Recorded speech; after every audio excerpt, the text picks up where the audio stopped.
আসসালামু আলাইকুম, আমি আব্দুল্লাহ ইমরান, ফাউন্ডার অফ প্রফলাইটি। আমরা বেশ কিছুদিন আগে কিন্তু পোস্ট করেছিলাম কপিরাইট নিয়ে। এখন কপিরাইটের ব্যাপারটা হচ্ছে যে কোনো একটা বুদ্ধিবৃত্তিক জিনিস, ধরেন হচ্ছে আপনার নিজের গাওয়া গান, আপনার নিজের আঁকা যে কোনো একটা চিত্রকর্ম, এই ধরনের বুদ্ধিবৃত্তিক জিনিসটারই যে ওনারশিপ বা মালিকানা নেওয়া, সেটা হচ্ছে কপিরাইট। তো এখন আমাদের পোস্টটা ছিল যে আপনার ফেসবুক পেজের কপিরাইট নেওয়া। তো আমরা অনেকেই হচ্ছে ব্যাপারটা বুঝতে পারি না, আমরা ভাবছি হয়তো কপিরাইট রিপোর্ট দেওয়া বা এই টাইপের কোনো একটা কিছু হবে, কিন্তু না। ফেসবুক পেজের কপিরাইটের ব্যাপারটা নিয়ে একটু কথা বলবো। সেটা হচ্ছে, ধরেন আমি যদি আপনাকে জিজ্ঞাসা করি যে আপনার ফেসবুক পেজের লিগ্যাল ওনার যে আপনি, এটার প্রমাণ দেন, আপনি কি করবেন? আপনি হয়তো আপনার ফেসবুক পেজের যে অ্যাডমিন লিস্ট, সেখানে গিয়ে আপনার আইডি যে অ্যাডমিন লিস্টে আছে সেটার একটা স্ক্রিনশট দিবেন, কিংবা আপনি যে আপনার বিজনেস ম্যানেজার দিয়ে আপনার পেজটা ক্লেম করে রেখেছেন সেটার হয়তো একটা স্ক্রিনশট দিবেন। এর বাইরে লিগ্যাল প্রমাণ বা প্রুফ হিসেবে আপনার কাছে কিন্তু কিছু নেই। সো এই যে ফেসবুক পেজ আপনার, এই পেজটার লিগ্যাল ডকুমেন্টেশনটাই হচ্ছে কপিরাইট। সো ফেসবুক পেজের কিংবা ইনস্টাগ্রাম অ্যাকাউন্টের কিংবা ইউটিউব চ্যানেলের, টিকটক অ্যাকাউন্ট সহ যে কোনো সোশ্যাল মিডিয়া কিংবা আপনার ওয়েবসাইটের লিগ্যাল ওনারশিপ নিতে চান, সেক্ষেত্রে আপনি চাইলে কপিরাইট নিতে পারবেন। সো এই কপিরাইটটা আপনি চাইলে যে কোনো লয়ার বা হচ্ছে যারা এই সমস্ত জিনিস নিয়ে কাজ করে, সে সমস্ত লয়ারের সহায়তায় আপনি কপিরাইট, গভর্নমেন্টের যে কপিরাইট ওয়েবসাইট, সেখান থেকে কিন্তু নিতে পারেন খুব সহজেই।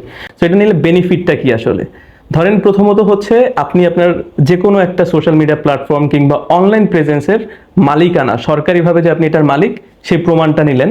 এবং ধরেন আমি ফেসবুক নিয়ে জাস্ট এক্সাম্পল দিই, যেহেতু ফেসবুকে আপনারা বেশিরভাগ ক্ষেত্রে ভিডিওটা দেখবেন।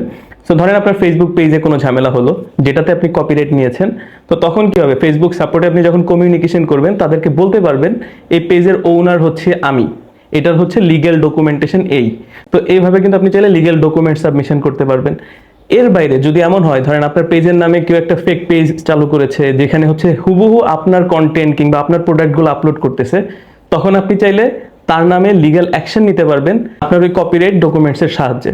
মানে আপনি যেহেতু এটা লিগ্যাল ওনার এবং ওই নামটা অন্য একজন ইউজ করতেছে কিংবা হচ্ছে সেম কাজটা আরেকজন করতেছে, তার মানে কি আপনার আইডিয়াগুলো সে চুরি করতেছে। সেই আইডিয়াগুলো যাতে চুরি না করতে পারে, তখন চাইলে আপনি লিগ্যাল অ্যাকশন নিতে পারবেন, তার কাছ থেকে জরিমানা নিতে পারবেন বা যে কোনো একটা লিগ্যাল অ্যাকশন নিতে পারবেন। তারপর প্রসিডিউরটা কি, যেটা একটু আগে আমি বললাম যে আপনারা চাইলে লয়ারদের সাহায্যে কপিরাইটটা নিতে পারবেন। আর এই কপিরাইটটা পেতে মোটামুটি 3 মাসের মতো সময় লাগে, মানে অ্যাপ্লিকেশন করার পর। সো 3 মাস পর আপনার লিগ্যাল ওনারশিপের একটা ডকুমেন্টেশন আপনি পেয়ে যাবেন।